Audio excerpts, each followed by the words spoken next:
आनो भद्राः क्रतवो यन्तु विश्वतः। संसार के सभी दिशाओं से हमें नेक और शुभ विचार सतत प्राप्त हों। मानवता अपनी देवी है, ज्ञान हमारा भैया है, मेहनत अपनी बहना है, धरती माँ की गोदी में सत्य जीवन साथी संग हरहित जीते रहना है। समादरणीय महानुभाव, वंदनीय माताओं बहनों, वैदिक संध्या पर हम विचार कर रहे हैं इस प्रवचन माला, इस श्रृंखला में। आइए, हमने विगत रविवारों में क्रमशः गायत्री मंत्र, आचमन मंत्र, अंगस्पर्श मंत्र, मार्जन मंत्र और प्राणायाम मंत्र, यहां तक की चर्चा पूरी की है। आगे वैदिक संध्या में 3 प्रकार के सूक्त आ रहे हैं। वेदों में आप जानते हैं सूक्त व्यवस्था है। सूक्त कहते हैं किसी निश्चित विषय को या एक ही विषय को लेकर के 2 या 2 से अधिक मंत्रों का समुच्चय। वैदिक संध्या में लगातार एक के बाद एक 3 सूक्त हैं। पहला सूक्त है अघमर्षण सूक्त, इसके बाद है मनसा परिक्रमा सूक्त और तीसरा सूक्त है उपस्थान सूक्त। जब इन तीनों सूक्तों का एक साथ जब मैं चिंतन करता हूं तो एक वेद की विधा मुझे स्मरण आती है, उसका नाम है संस्कार। यानी इन 3 सूक्तों के माध्यम से व्यक्ति वैदिक संध्या के माध्यम से सुबह शाम संध्या करके खुद का खुद संस्कार कर सकता है। पर एक आर्य समाजी व्यक्ति को या महर्षि दयानंद जी के विचारधारा से, सिद्धांतों से परिचित व्यक्ति को जब हम संस्कार शब्द कहते हैं तो ऋषि दयानंद की रचा हुआ एक ग्रंथ याद आ जाता है, संस्कार विधि, और उसमें बताए गए 16 संस्कारों की बात याद आ जाती है। महानुभाव, वे तो संस्कार हैं ही। वे संस्कार प्रत्येक जीव के लिए जीवन में एक ही बार होता है। मैं अपनी बात इस तरह से कह रहा था कि प्रत्येक संस्कार जो महर्षि दयानंद जी ने संस्कार विधि में दिए हैं वो जीवन में एक जीव के लिए एक ही बार होता है। तो पोरबंदर में एक योग शिविर लगा था, क्रियात्मक ध्यान योग शिविर, और मैंने ये बात कही तो वहां पर एक साधक ने, जिज्ञासु ने प्रश्न किया, नहीं जी सारे संस्कार नहीं, एक संस्कार ऐसा है जो जीवन में बार बार होता है। मैंने पूछा कौन सा? तो उन्होंने कहा गर्भाधान संस्कार एक मनुष्य जीवन में कई बार कर सकता है। तो उस समय तुरंत ईश्वर की कृपा से मुझे क्लिक हुआ, नहीं, गर्भाधान संस्कार भी एक ही बार होता है। अर्थात जिस जीव का आवाहन किया जा रहा है दंपति द्वारा, उस जीव के संदर्भ में वो एक ही बार हुआ ना। तो इस तरह से ऋषि दयानंद के द्वारा निर्दिष्ट 16 संस्कार, व्यक्ति के जीवन में हर संस्कार एक एक बार ही होता है। लेकिन जिस संस्कार की बात मैं कह रहा हूं वो वैदिक संध्या के माध्यम से हम प्रतिदिन दिन में 2 बार खुद का खुद कर सकते हैं। आइए कैसे वो आपको परिचय कराते हैं। संस्कार के 3 चरण हैं महानुभाव।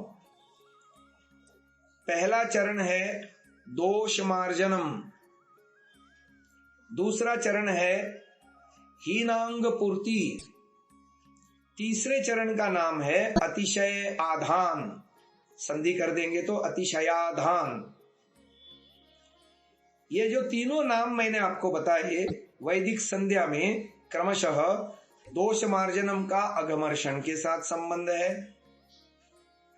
हीनांग पूर्त का या हीनांग पूर्ति का संबंध मनसा परिक्रमा सूक्त से है, और अतिशयाधान का संबंध है उपस्थान सूक्त से। कैसे है थोड़ा सा उदाहरण देकर के हम समझाते हैं और संस्कार शब्द के साथ इसका संबंध भी समझाते हैं। संस्कार शब्द जीवन की हर विधा से जुड़ा है महानुभाव। माताएं बहनें किचन में पाक शास्त्र, पाक कला, पाक यानी भोजन पकाती हैं। बाजार से सब्जी लाई वैसे के वैसी नहीं खा सकते, दाल चावल लाए वैसे के वैसे नहीं खा सकते, तो संस्कार करना पड़ता है। पहला उसका चरण है दोष मार्जनम। सब्जी लाए हैं तो उसमें से अवांछित चीज, अनवांटेड भाग उसका काट पीट करके अलग कर दिया जाता है, डस्टबिन में डालते हैं, यानी त्याज्य चीजों को अलग किया जाता है, साफ सफाई जिसे हम कहते हैं। फिर उसके बाद वैसे ही उसको खा नहीं सकते तो अग्नि और जल के संपर्क में ला करके उसको पकाया जाता है, कमी पूर्ति की जाती है ताकि वो आसानी से पच जाए।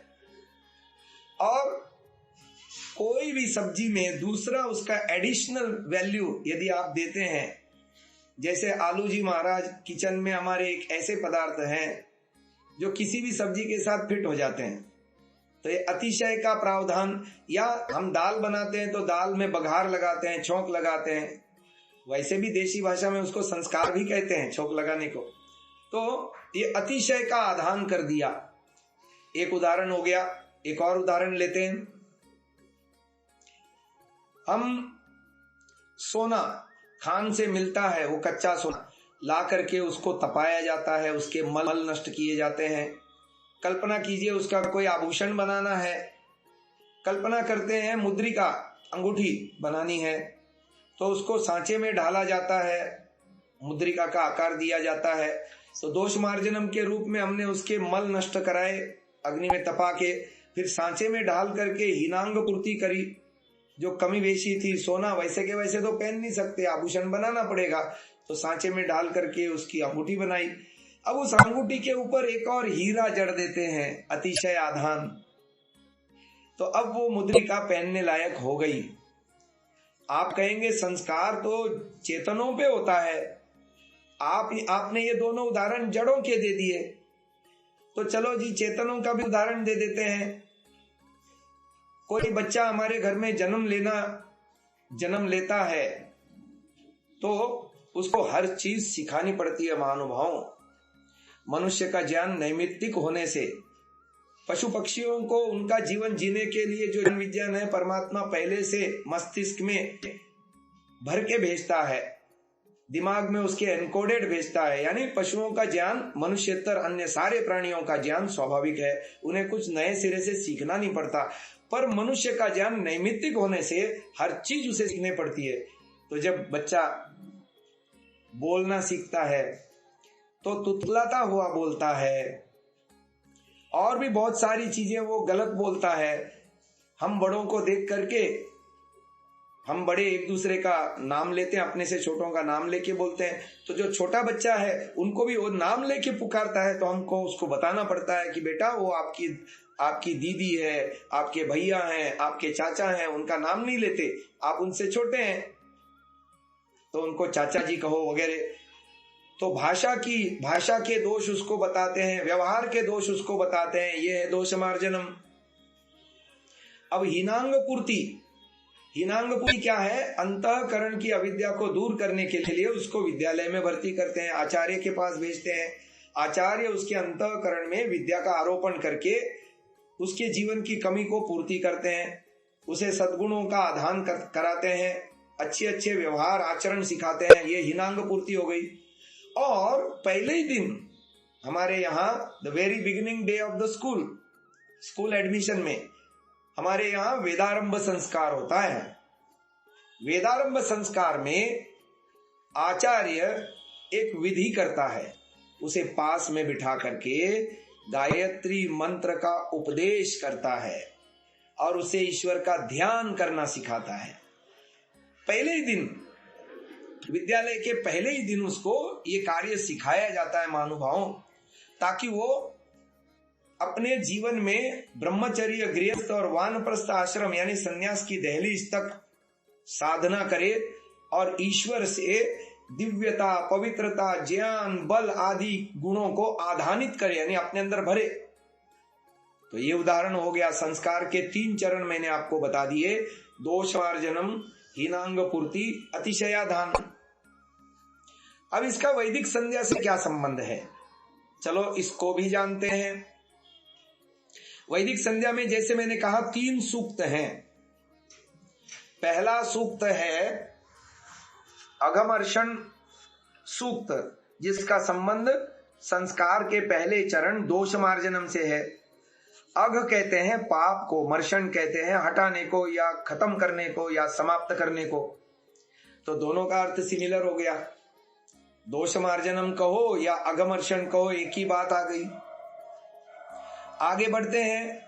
संस्कार का दूसरा चरण है हीनांग पूर्ति, और संध्या में जो दूसरा सूक्त आ रहा है उसका नाम है मनसा परिक्रमा सूक्त। उस सूक्त में 6 मंत्र हैं। कोई मुझसे पूछे तो मैं ये कह सकता हूं, मनुष्य जीवन की सबसे बड़ी कमी उसने अपने जीवन में से ईश्वर को निकाल करके बाहर कर दिया है, या है भी उसके जीवन में तो अति अति गौण रूप में है।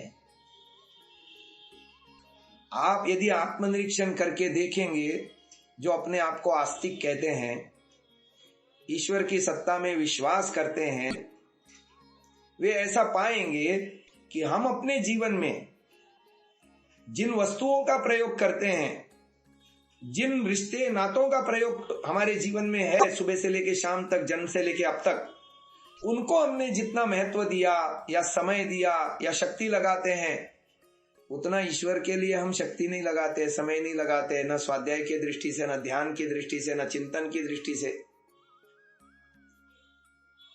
ईश्वर हमारे जीवन में लास्ट प्रायोरिटी है, और वो भी तब जब सांसारिक जीवन जीने में हमको कठिनाइयां आती हैं, परेशानियां आती हैं, बाधा होती है, रुकावटें होती हैं, तब हम भगवान को याद करते हैं। Oh my god, where are you?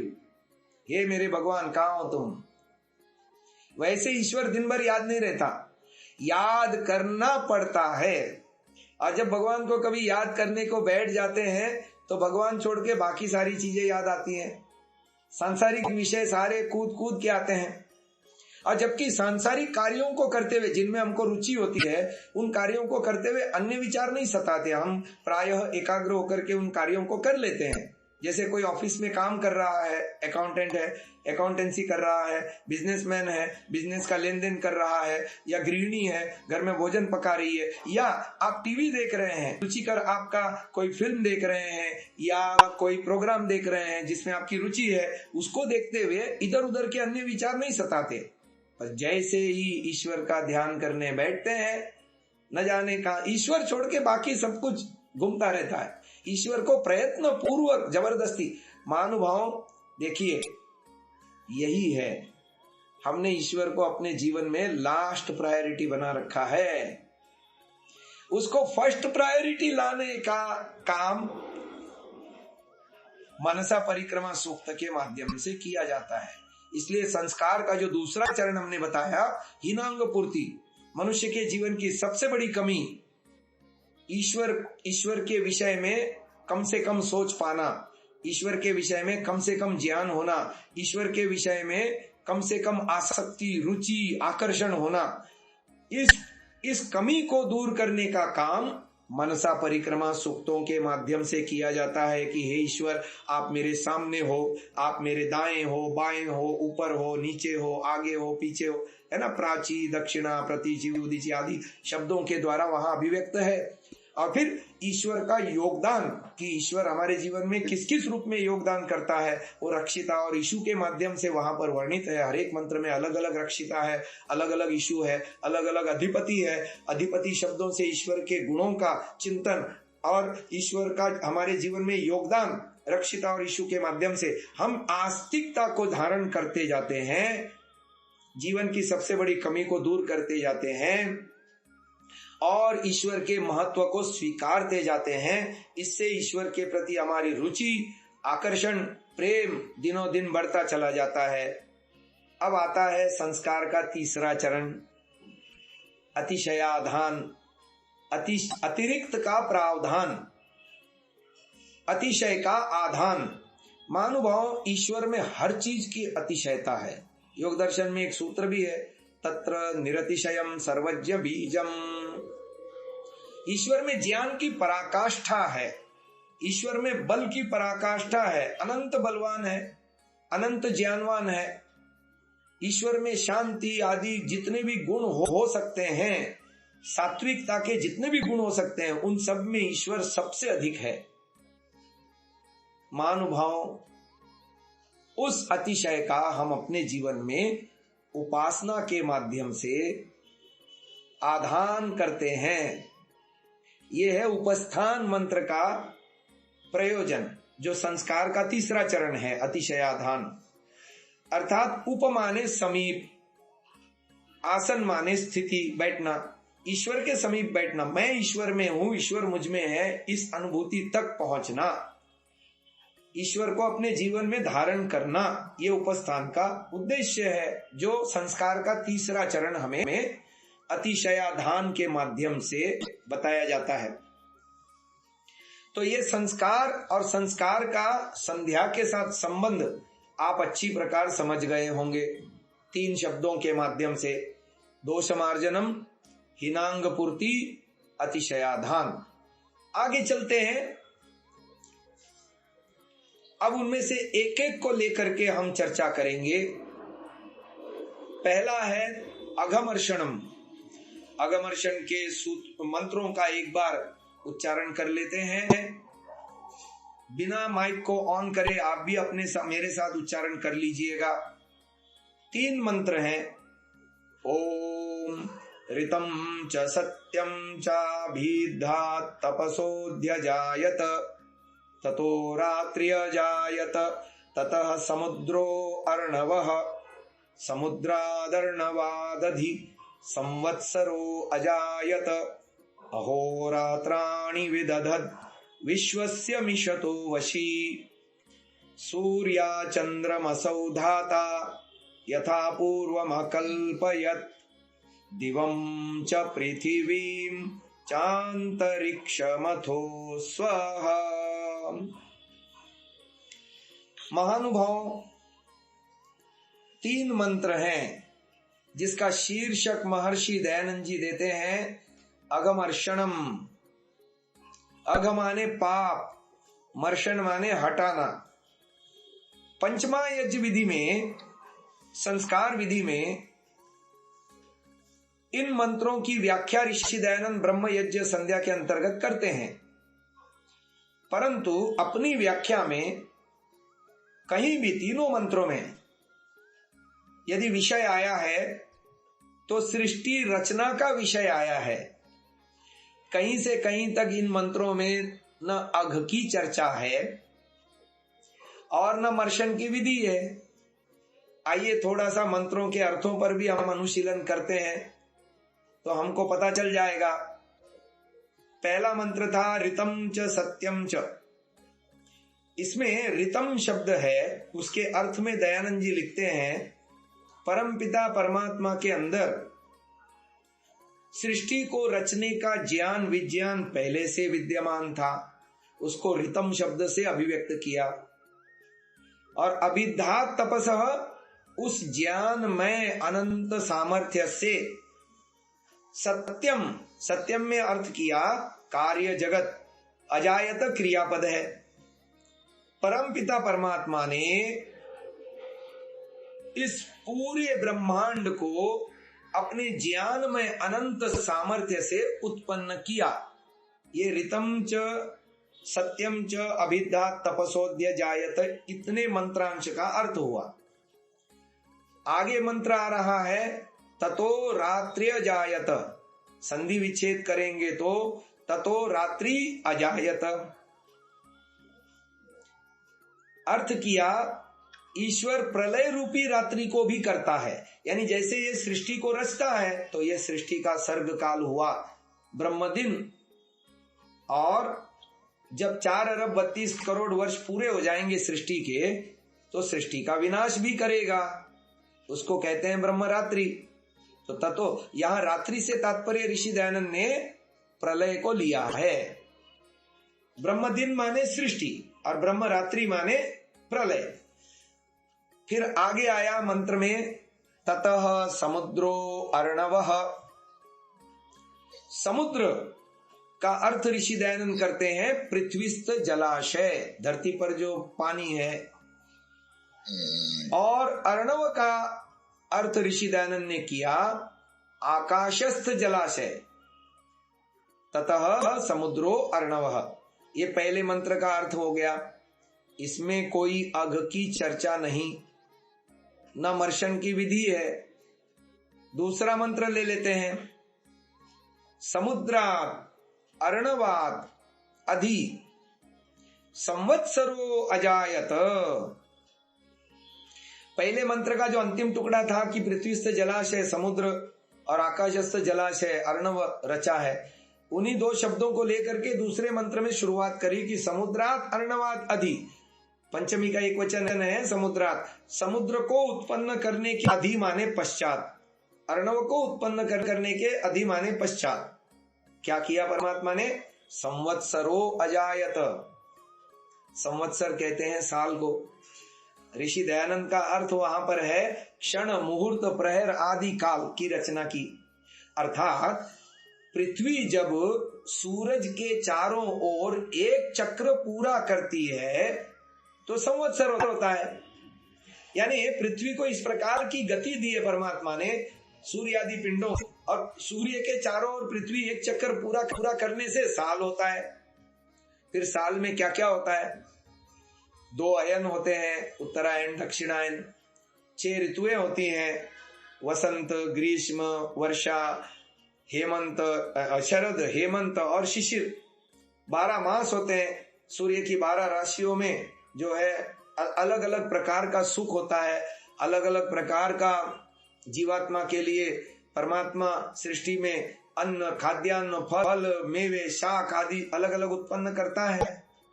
ये सारा हो गया संवत्सरो अजायत। फिर आगे आया अहोरात्राणि विदधत। विदधत क्रियापद है, रचे हैं। क्या? अहोरात्राणि। अह संस्कृत में कहते हैं दिन को, और रात्राणी तो स्पष्ट है, हिंदी में भी वही का वही प्रयोग करते हैं हम, रातें। रात्राणी संस्कृत में रात्राणी कहते हैं। दिन और रात बनाए तो कैसे बनते हैं दिन और रात? पृथ्वी जब अपनी कीली पर एक चक्र पूरा करती है तो दिन और रात बनते हैं। अहोरात्राणि विदधत, परमात्मा ने दिन और रात रचे।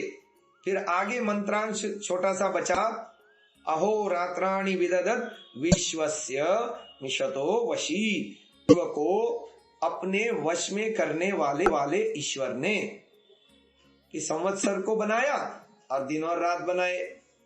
ये पूरा मंत्र का अर्थ हुआ, पदार्थ हुआ, जो ऋषि दयानंद ने किया पंचमा यज विधि में, संस्कार विधि आदि में, वो मैं आपको सुना रहा हूं। आगे चलते हैं, तीसरा मंत्र ले लेते हैं। अब दूसरे मंत्र में भी न अघ की चर्चा है, न मर्शन की विधि है, यहां भी सृष्टि रचना को ही बताया गया। अर्थात ऋषि दयानंद का अर्थ उसी संदर्भ में था। आगे बढ़ते हैं, तीसरा मंत्र ले लेते हैं। सूर्या चंद्र मसौ धाता यथा पूर्वम अकल्पयत।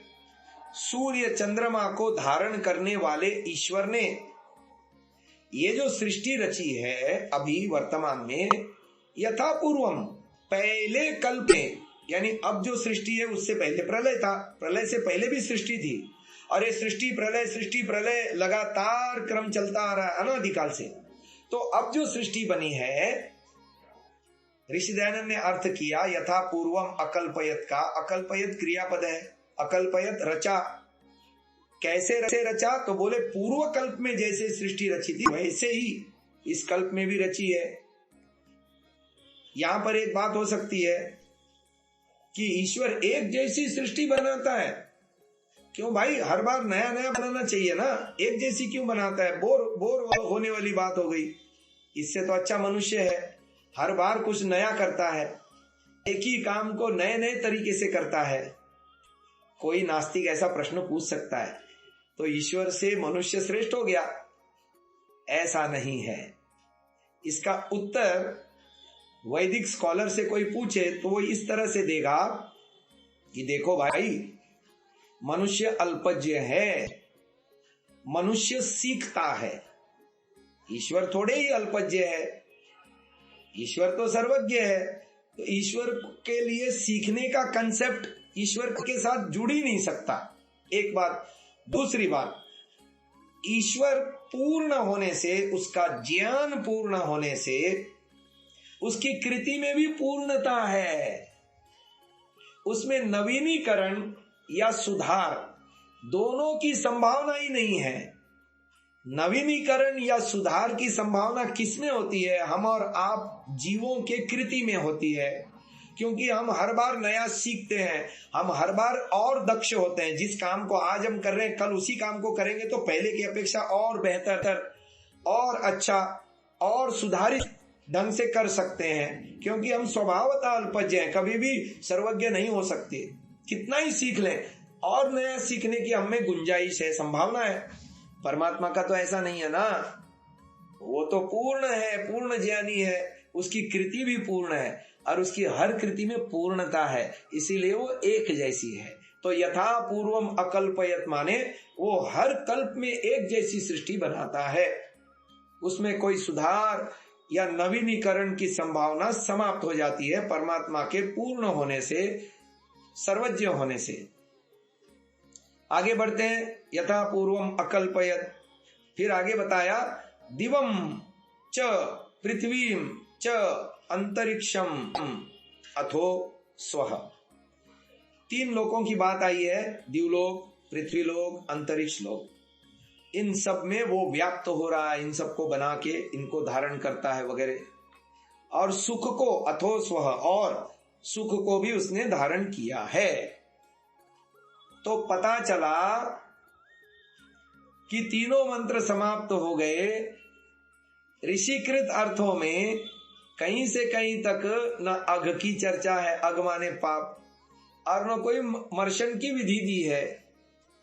तो फिर ऋषि दयानंद ने इसका शीर्षक अगमर्शन क्यों दिया? मैं भी वर्षों तक चिंतन करता रहा। महानुभाव गहन साधनाएं करने से, मौन साधनाएं करने से कुछ अगमर्शन सूक्त के हीरे मोती मेरे हाथ लगे हैं, वो मैं आपको परोसने की कोशिश कर रहा हूं इस प्रवचन माला के माध्यम से। देखिए, मंत्रों के अर्थ कई तरह से किए जा सकते हैं, आदि दैविक, आदि भौतिक, आध्यात्मिक, और हम विद्वानों के भाष्यों में इसको पाते भी हैं। और यदि ऋषि दयानंद की ऋग्वेद आदि भाष्य भूमिका जैसे ग्रंथों को आप देखेंगे या ऋग्वेद भाष्य आदि भी देखेंगे, तो जगह जगह पर आपको एक ही मंत्र का कई कई तरह से अर्थ किया हुआ मिल जाएगा आपको। यहां जो अर्थ किया है वो आदि भौतिक अर्थ किया है महर्षि दयानंद जी ने, इसलिए इन तीनों मंत्रों में सृष्टि विद्या का वर्णन किया। आदिदैविक अर्थ किया होने से सृष्टि विद्या का वर्णन मिलता है। लेकिन यदि इन तीनों मंत्रों में आए हुए कुछ शब्दों का आध्यात्मिक दृष्टिकोण से अर्थ करेंगे तो हमको अघ के भी दर्शन हो जाएंगे, और मर्शन की विधि तो हम ढूंढ ही लेंगे। एक बार अघ दिख गया तो उसको कैसे हटाना, कैसे मिटाना, क्योंकि वेद में बीज रूप में ज्ञान होता है महानुभाव। उन बीजों को विस्तार करने का कार्य ऋषि मुनियों ने ब्राह्मण ग्रंथों में, उपनिषदों में और अन्य अपने ग्रंथों में विस्तार दिया है उसको। तो वहां से दर्शनों में, उपनिषदों में, ब्राह्मण ग्रंथों के माध्यम से हम जान लेंगे कि कैसे उस अघ को, पहले अघ का स्वरूप तो दिखे। तो आइए, इस प्रयोजन से मैं 4 शब्दों का विशेष अर्थ जो आध्यात्मिक दृष्टिकोण से लागू हो सकता है आपके साथ साझा कर रहा हूं। पहला शब्द है, पहले मंत्र में आया समुद्र और अर्णव, ये 2 शब्द हैं। और फिर अगले मंत्र में आया, दूसरे मंत्र में संवत्सर और अहोरात्र। इन 4 शब्दों को, एक शब्द है समुद्र, दूसरा शब्द है अर्णव, तीसरा शब्द है संवत्सर और चौथा शब्द है अहोरात्र। इन 4 शब्दों का आध्यात्मिक अर्थ लेंगे तो आपको अगमर्शन की संकल्पना सुस्पष्ट होती चली जाएगी। मैं आपकी मदद कर देता हूं। पहला शब्द है समुद्र और दूसरा शब्द है अर्णव। समुद्र के भाष्य में ऋषि दयानंद ने क्या कहा? पृथ्वीस्थ जलाशय। और अर्णव शब्द के भाष्य में क्या कहा? आकाशस्थ जलाशय। आपने एक कहावत सुनी होगी, यथा ब्रह्मांडे तथा पिंडे, और यथा पिंडे तथा ब्रह्मांडे। साम्य है सृष्टि रचना में परमात्मा की। जैसा बाहर है वैसा अंदर भी है, हमें खोजना है। तो देखिए, एक है भू और एक है भुवः। भू के विषय में मैंने अपने पूर्व प्रवचनों में आपको कहा है कि स्थूल सृष्टि, अस्तित्व के 3 भाग हैं महानुभाव। एक है स्थूल, दूसरा है सूक्ष्म, तीसरा है कारण। उनमें से जो कारण है वो नित्य है, अनुत्पन्न है, अविनाशी है।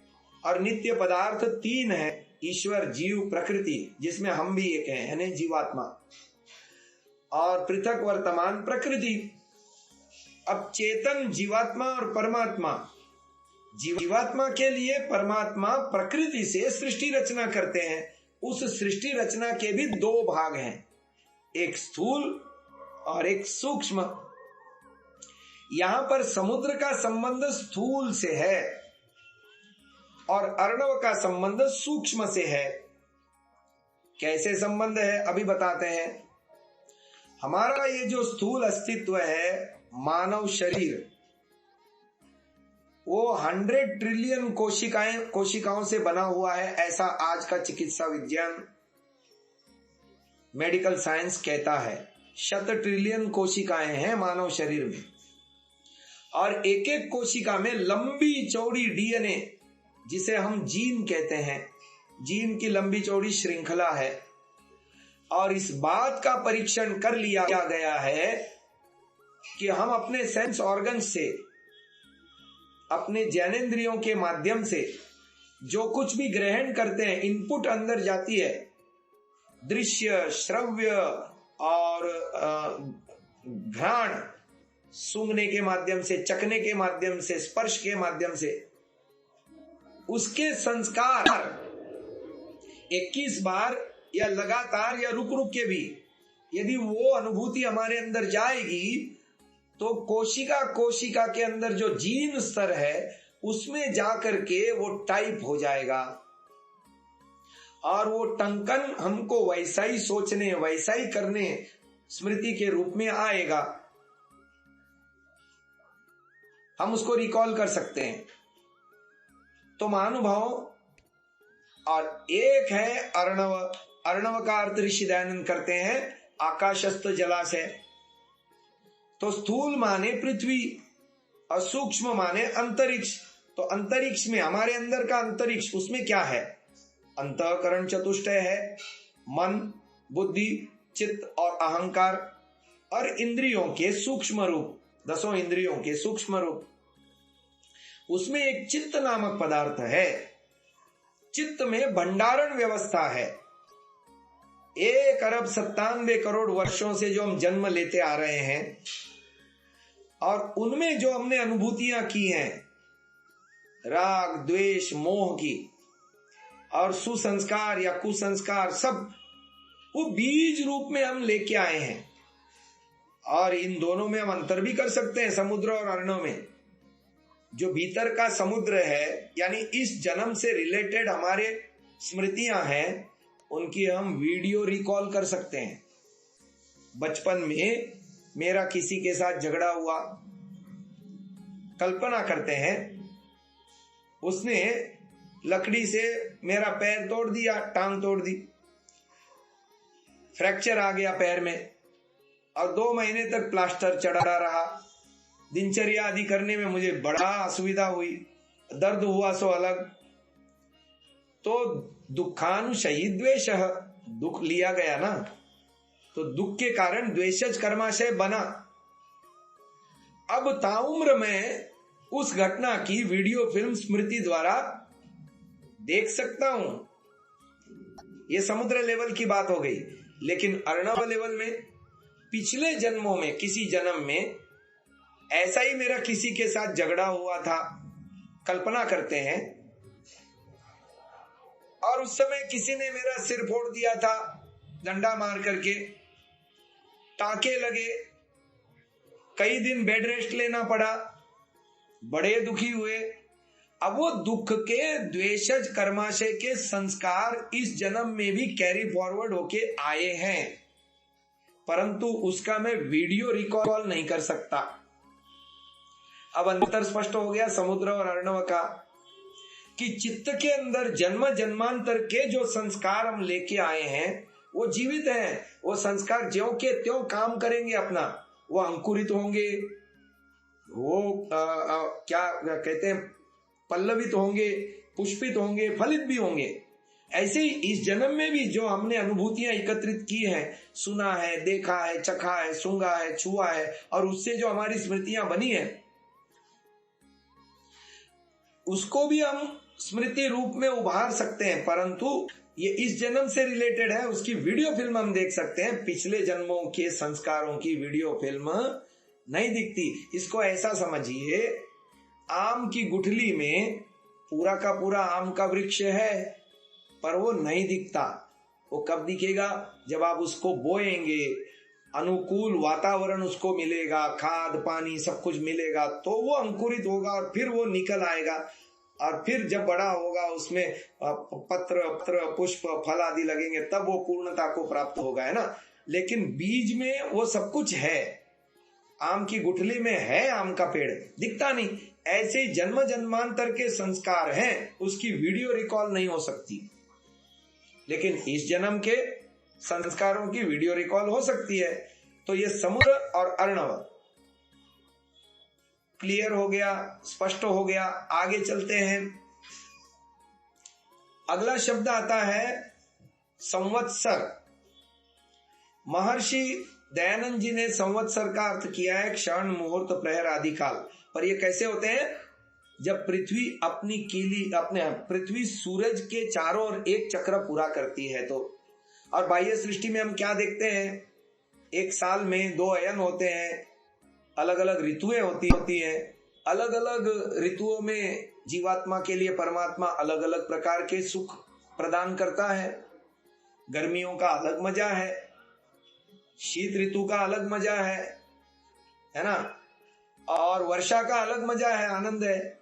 हर ऋतु में अलग अलग प्रकार की स्थितियां बनती हैं। ठीक ऐसे ही एक संवत्सर हमारे अंदर भी है महानुभाव, उसको समझने की आवश्यकता है। दर्शनों को पढ़ने से वो बातें स्पष्ट हो जाती हैं। मेरा सौभाग्य रहा कि मैं इसको पढ़ पाया, चिंतन कर पाया, आपके साथ अपने विचार साझा कर रहा हूं। ये सारी सृष्टि परमात्मा ने त्रिगुणात्मक रची है। मूल आदिमूल कारण सृष्टि का 3 गुणों से युक्त है। प्रकृति जिसे हम कहते हैं, यह आदिमूल, root cause of the universe, which is neither be created nor be destroyed। विज्ञान भी आज का मानता है इसको। तो उसमें 3 मूल एलिमेंट कण हैं, सत्वगुण, रजोगुण, तमोगुण। अब ये जो त्रिगुण हैं, इनसे संसार के सारे कार्य पदार्थ में ये तीनों का समावेश है, और ये अपना मूल स्वरूप नहीं छोड़ते। विकृति को प्राप्त होने के बाद भी, जैसे प्रकृति का पहला विकार है बुद्धि, बुद्धि से अहंकार, ये हमको पता चलता है सांख्य दर्शन को पढ़ने से। सत्व रजस तमसाम साम्यावस्था, है ना, और फिर उससे बनने वाला महत्त्व, फिर उससे अहंकार, फिर अहंकार से 16 पदार्थ आदि बनते हैं। ये सारा सत्व रजस तमसाम साम्यावस्था, प्रकृति, प्रकृतिर महान महत्व, अहंकार, अहंकारात् पंच तन्मात्राणि उभयम इंद्रियम, पंच तन्मात्रेभ्यः स्थूल भूतानि पुरुष इति पंचविंशतिर्गणः। ये सूत्र है सांख्य दर्शन का। इससे पूरी सृष्टि की प्रक्रिया इसमें बताई गई है। तो प्रकृति से उत्तर महत्त्व से लेकर के स्थूल पृथ्वी तक जितना भी कार्य जगत बना है, उन सब में सत्वरजतम सब में है। और सत्वरजतम अपने मूल स्वभाव को नहीं छोड़ते, चाहे वो विकृति रूप में किसी भी विकार में हो, वे अपना मूल स्वरूप नहीं छोड़ते। और दूसरी इसकी विशेषता है पदार्थों में इनका उभरना और दबना होता है। जैसे रोटी को ले लो, रोटी में भी सत्वरजतम है। तवे से उतर करके ताजी ताजी रोटी हमारे थाली में आती है तो आह्लाददायक लगती है, यानी उसमें सात्विकता प्रधान होती है। वही रोटी 1 दिन 2 दिन रखो, उसमें बासापन आता जाता है, उसमें सतोगुण दब जाएगा, रजोगुण उभर जाएगा। और उसी रोटी को एक डब्बे में बंद करके 3-4 दिन रखो, वो सड़ जाएगी, उसमें बुरसी आ जाएगी, उसमें दुर्गंध आ जाएगी। अब उसमें रजोगुण भी दब गया और तमोगुण उभरने लगा। संसार के हर पदार्थ में ये सत्वगुण, रजोगुण, तमोगुण आपको दिख जाएंगे। अर्थात कहीं पर इनका उभरना दबना ऐसा आपको मिल जाएगा। हमारा चित्त भी तो त्रिगुणात्मक है। महर्षि पतंजलि जी ने योग दर्शन लिखा, उसमें पहले 2 सूत्र बनाए। अथ योगानुशासनम, पहले ही पाद में, समाधि पाद में पहला सूत्र है अथ योगानुशासनम और दूसरा सूत्र है योगश्चित्त वृत्ति निरोधः। इन दोनों सूत्रों पर भाष्य किया है, अर्थात पूरे योग दर्शन पे भाष्य किया है व्यास जी ने। और व्यास जी ने इन दोनों सूत्रों के भाष्य में एक बात विशेष बताई है कि प्रख्या प्रवृत्ति स्थितिशीलत्वा चित्तम ही त्रिगुणम। ये चित्त जो है हमारा 3 गुणों से, वहां प्रख्या सत्वगुण के लिए आया, प्रवृत्ति रजोगुण के लिए आया, स्थिति तमोगुण के लिए आया। कहते हैं प्रख्या प्रवृत्ति स्थितिशीलत्वात् चित्तम ही त्रिगुणम, चित्त 3 गुणों वाला है। फिर आगे कहते हैं प्रख्या रूपम ही चित्त सत्वम रजस तमोभ्याम संश्रेष्टम ऐश्वर्य विषय प्रियम भवती। यानी वहां पर ऋषियों ने हमारा जो चित्त है गुणों के उभरने और दबने की अलग अलग कॉम्बिनेशन में 5 कॉम्बिनेशन बताए हैं।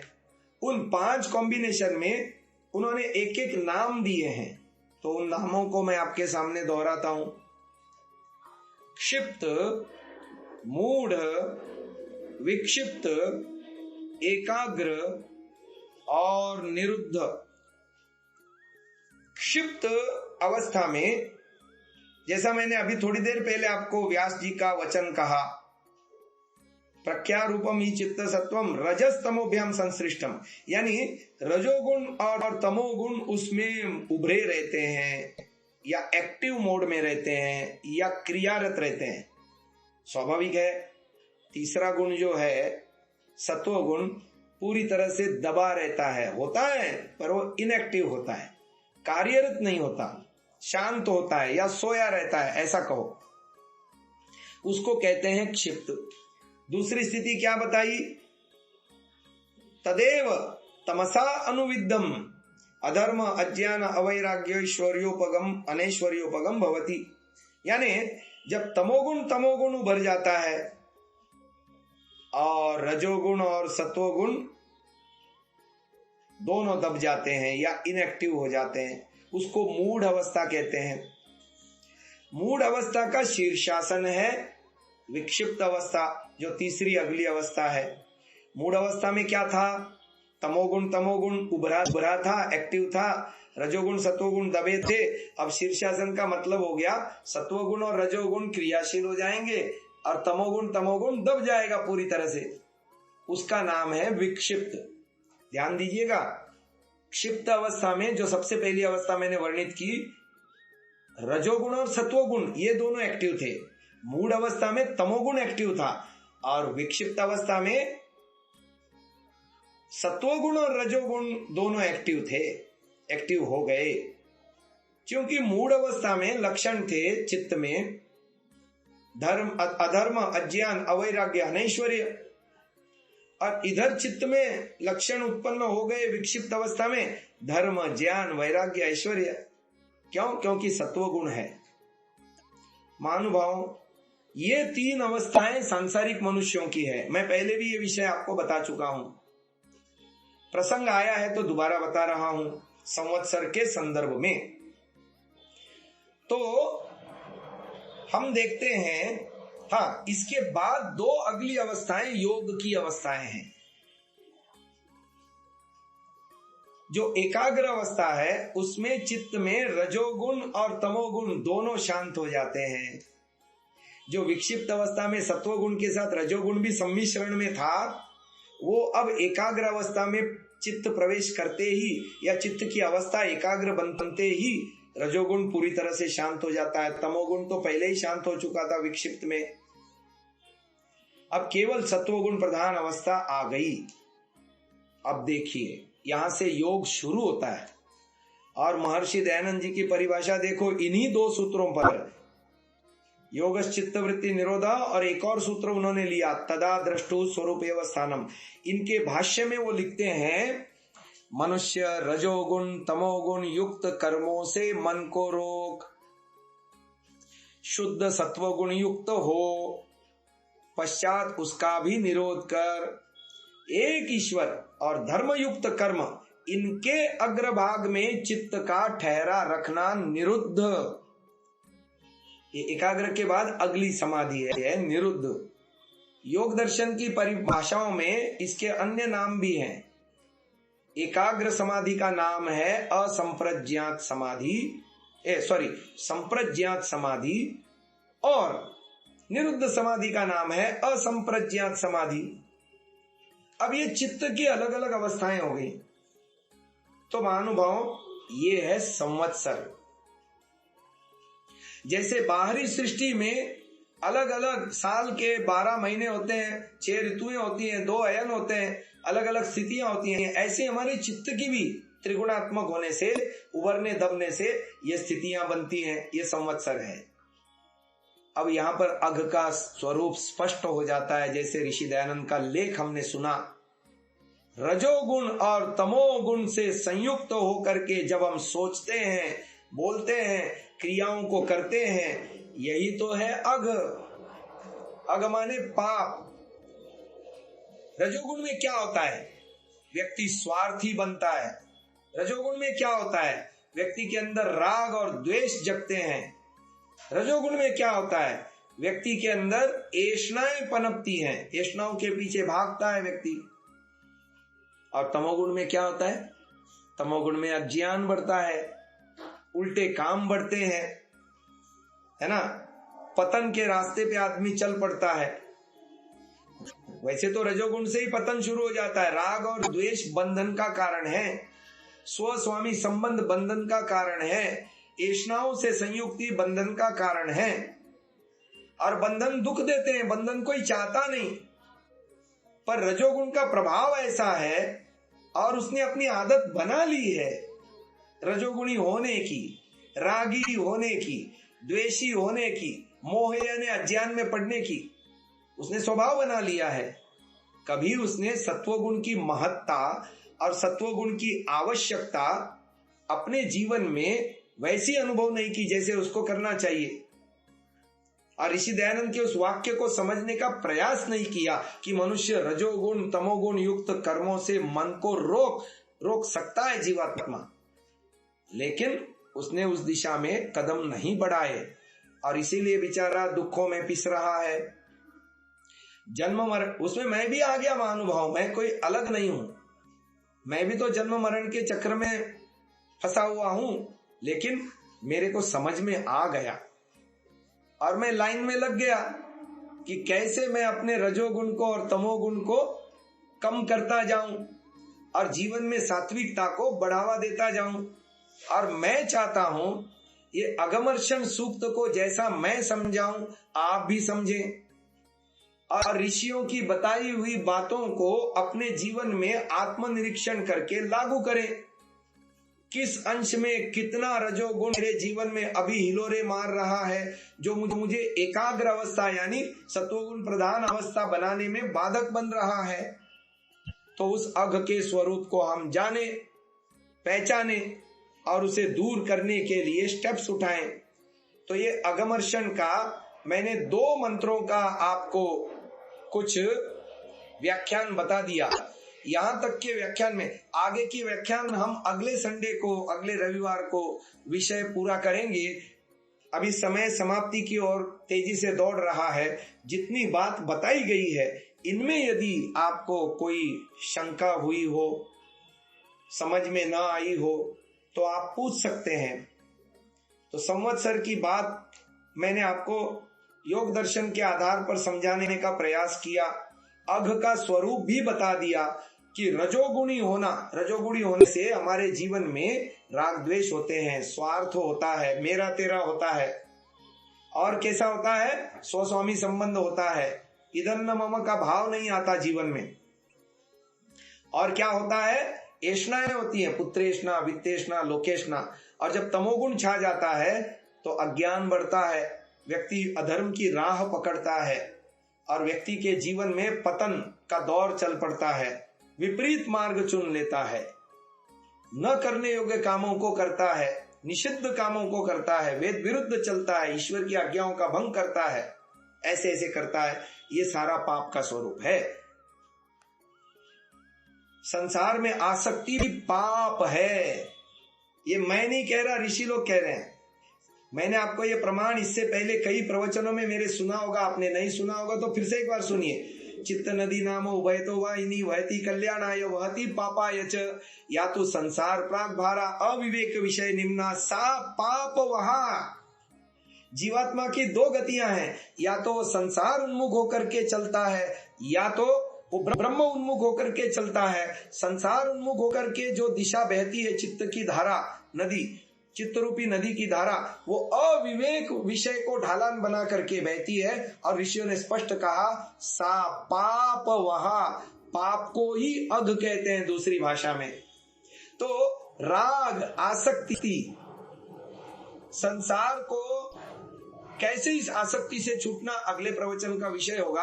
अब तक जितनी बातें बताई, अघ का स्वरूप मैंने स्पष्ट किया, समुद्र और अर्णव का स्वरूप मैंने स्पष्ट किया संस्कार आशय के संदर्भ में।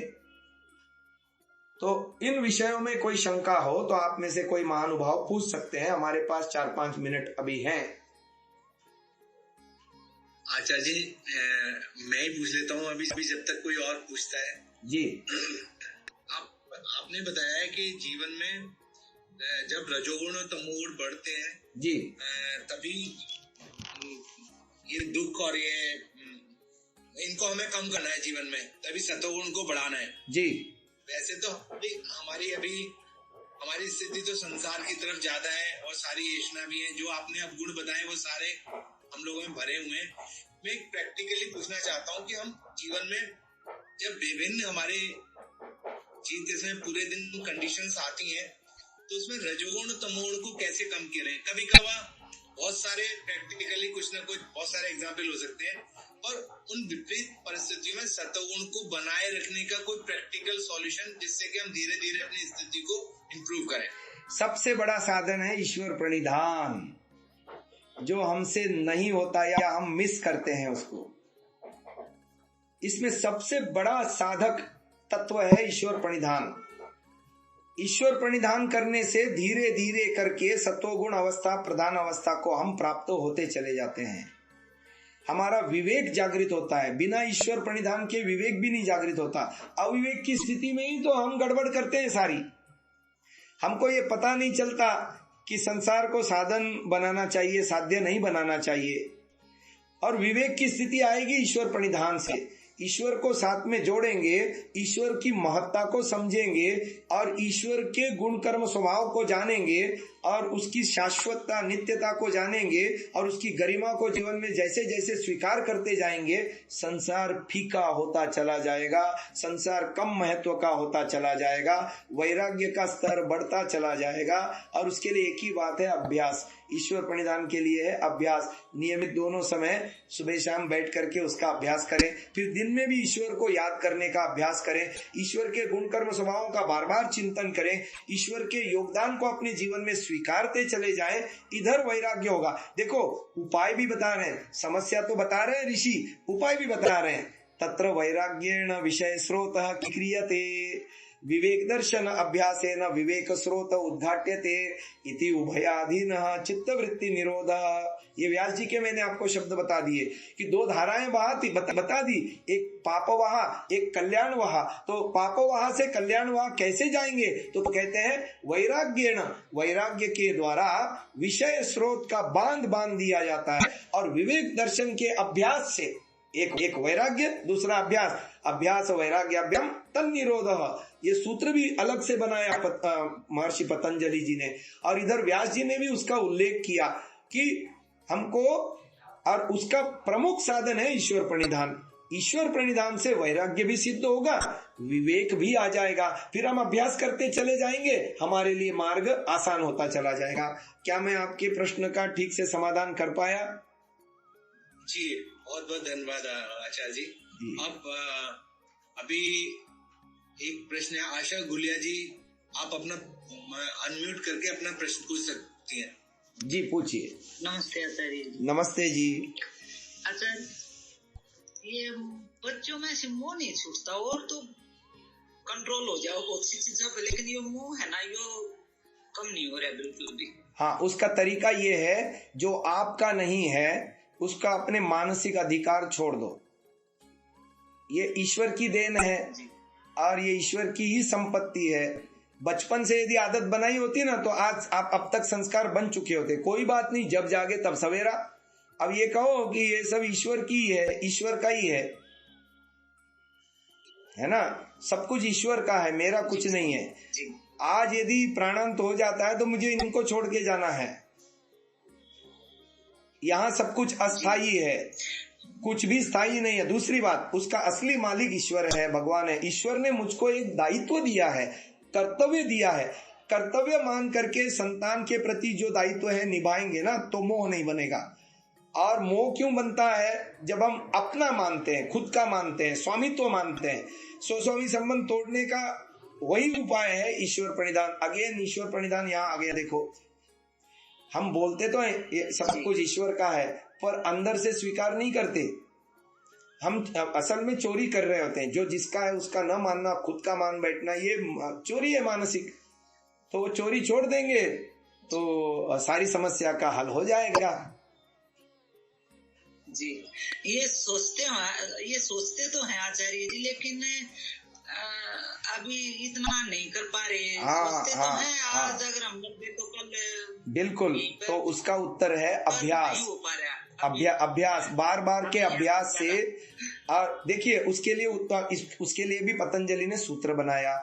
मेरे साथ बोलिए, सतु, बोलिए सतु दीर्घकाल, दीर्घकाल नैरंतर्य, सत्कार, आसेवितः दृढ़ भूमि। आज नहीं होता हुआ दिख रहा है ना, श्रद्धा से लगे रहो, यही अभ्यास करते रहो। रोज सुबह उठ करके ये चिंतन करते रहो, ये मेरे बच्चे नहीं है, इसका असली मालिक ईश्वर है। मेरे को तो केवल दायित्व दिया है। कल्पना करो, आपको किसी आर्य समाज का प्रधाना, महिला आर्य समाज का आपको प्रधाना बना दिया जाए, तो क्या उस महिला आर्य समाज के प्रॉपर्टी के आप मालिक बनते हो? क्या नहीं बनते हो। आप उसके केयर टेकर बनते हो। ऐसे ही मेरे को परमात्मा ने जो संतान दी है या जो संपत्ति आदि दी है, उसका मैं केयर टेकर हूँ। मैं उसका रखरखाव करने का और उससे सुख उठाने का, लाभ लेने का अधिकारी हूँ, लेकिन मालिक बनने का नहीं। ऐसा सोचेंगे और इसका अभ्यास प्रतिदिन करेंगे। अपने चिंतन में ये विषय जितना दीर्घ काल करना पड़ेगा। अब इतनी उम्र हो गई, मेरा बेटा, ये संस्कार जितने गहरे गए हैं, उतना ही तो वापस उसको हटाने के लिए पुरुषार्थ करना पड़ेगा ना। तो दीर्घ काल निरंतर श्रद्धा से उसके वितर्क बाधने प्रतिपक्ष भावना से अभ्यास करेंगे तो धीरे धीरे होने लगेगा। कुछ ही 2-4 महीनों में ही आपको रिजल्ट दिखना शुरू हो जाएगा। आज जो आपकी शिकायत है ना, वो दूर हो जाएगी। जी आचार्य जी, धन्यवाद जी। समय अतिक्रमित हो चुका है, तो आपके जो भी शंकाएं हैं आप ग्रुप में या मेरे से व्यक्तिगत भी पूछ सकते हैं।